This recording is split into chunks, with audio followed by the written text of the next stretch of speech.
नमस्कार, times of Swaraj में आप सबों का स्वागत है और मैं हूं संतोष सिंह। और आज हम टाइम्स ऑफ स्वराज में बात कर रहे हैं कि कन्हैया, ये देश बदल गया है।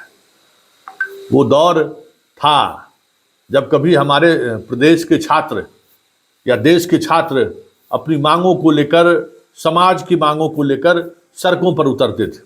अब वो बात नहीं रही। अब तो हम अपनी लड़ाई भी लड़ने की स्थिति में नहीं है। चुनाव का दस्तक दिया तो छात्र अब सड़क पर हैं।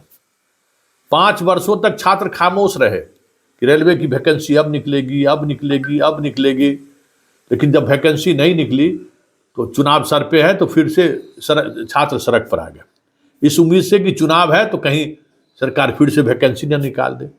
जब हम इस मानसिकता में जीते हैं, जब हम इस तरीके से चीज़ों को लेकर चलते हैं, बिहार में भी देख लीजिए ना, रेलवे के एक तरफ, शिक्षा बहाली को लेकर एक तरफ, सारे जगह छात्र कसमकस की स्थिति में है। लेकिन विकल्प नहीं है, या फिर विकल्प की तलाश उन्हें नहीं है, या फिर जो परिस्थिति सामने उपस्थित होता है उसके सामने वो हार मान जाता है। जरा सुनिए कन्हैया क्या कह रहे हैं, बिहार के नहीं, देश के उन तमाम युवाओं को जिसकी लड़ाई लड़ने का ये दम्भ भरता है। लेकिन सवाल ये है कि इन्होंने जो सवाल खड़े किए हैं, उन सवालों से मेरा और आपका वास्ता है भी या नहीं है। जरा सुनिए क्या कह रहे हैं कन्हैया। और आपको इस सवाल का जवाब इस देश की हुक्मरान से पूछना पड़ेगा कि आप एमपी बनिएगा 5 साल के लिए, आप मिनिस्टर बनिएगा 5 साल के लिए, आप प्रधानमंत्री बनिएगा 5 साल के लिए, और हमको सेना में देखिएगा 4 साल का नौकरी।